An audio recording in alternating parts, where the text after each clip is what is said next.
ओम नमः शिवाय। आज हम वन पर्व में 183 से लेके 190 तक आए अध्यायों के संदर्भ में चर्चा करेंगे।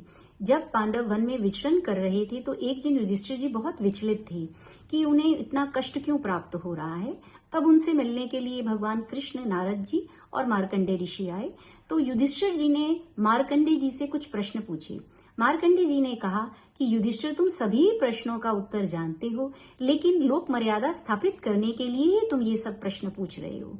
उन्होंने पूछा, मनुष्य अपने कर्मों का फल कैसे भोगता है और ईश्वर उस कर्मों का रचिता कैसे होता है। मार्कंडेय जी ने कहा, मनुष्य ईश्वर द्वारा रचे हुए पूर्व शरीर के द्वारा अंतःकरण अर्थात मन में शुभ और अशुभ कर्मों की एक बहुत बड़ी राशि संचित कर लेता है। शुभ कर्मों के कारण उसे शुभ योनि में जन्म मिलता है और अशुभ कर्मों के कारण उसे तिर्यक योनि, उसे पशु पक्षी की योनियों में जन्म मिलता है, जिसमें वो घोर कष्ट, दुख और रोगों को प्राप्त होता है।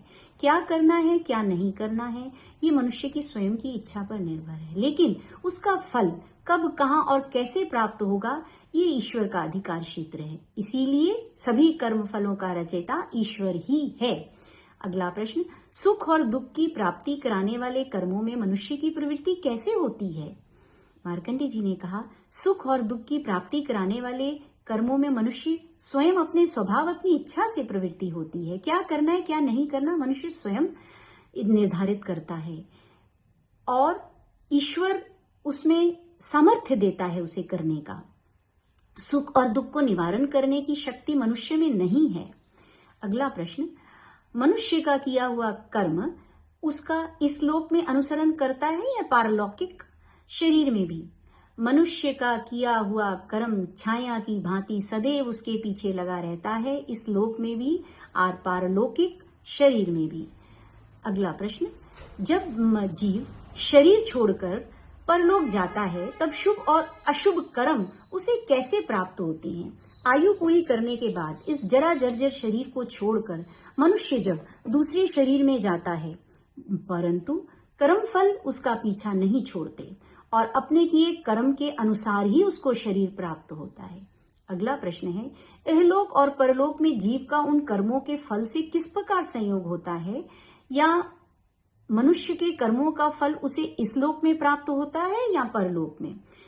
किसी को इस लोक में सुख प्राप्त होता है और परलोक में नहीं। जैसे कोई धनी व्यक्ति है, उसके पास सभी सुख सुविधाएं हैं, तो इस लोक में वो सुख प्राप्त कर रहा है, परंतु उसने ये जीवन पाकर कभी कोई कर्म नहीं किया, दान, दप, यज्ञ, कुछ ईश्वर भक्ति नहीं की, तो परलोक में उसे दुख की प्राप्ति होगी। कोई इस लोक में कठिन जीवन जीकर शास्त्रोक्त जीवन से अपना जीवन निर्वहन करता है, तो यहाँ तो उसे सुख नहीं मिला, लेकिन परलोक में उसे सुख की प्राप्ति अवश्य होगी। कोई पहले भी अच्छे कर्म करके आया था और इस लोक में भी उसने बहुत अच्छे कर्म किए, तो उसे दोनों लोकों में सुख की प्राप्ति होगी। कोई मूर्ख मनुष्य, इस लोक में भी उसने कोई अच्छा कर्म नहीं किया और पहले भी वो अच्छे कर्म नहीं करके आया था, तो उसे दोनों लोकों में दुख की ही प्राप्ति होगी। अगला प्रश्न है, प्राणी की मृत्यु हो जाने पर कर्म कहाँ रहते हैं। प्राणी की मृत्यु हो जाने पर कर्म बीज रूप में प्रकृति में लय होकर ईश्वर में रहते हैं। इसके सार में मार्कंडेय जी कहती हैं, हमें हमेशा धर्म से ही धन का उपार्जन करना चाहिए, अर्थात ईमानदारी से और छल कपट के बिना, किसी को धोखा दिए बिना ही हमें धन का उपार्जन करना चाहिए। यथासंभव अपने वर्ण में विवाह करके यज्ञ, दान और ईश्वर भक्ति से हम दोनों लोकों में सुख प्राप्त कर सकती हैं। लेकिन मूर्ख ना दान, ना तप, ना विद्या और ना धर्म पूर्वक संतान उत्पादन करता है, इसलिए उसे दोनों लोकों में दुख की ही प्राप्ति होती है। हमें हमेशा इन प्रश्नों को याद रखना चाहिए ताकि हम भी कभी कोई भूल से गलत कर्म ना करें। ओम नमः शिवाय।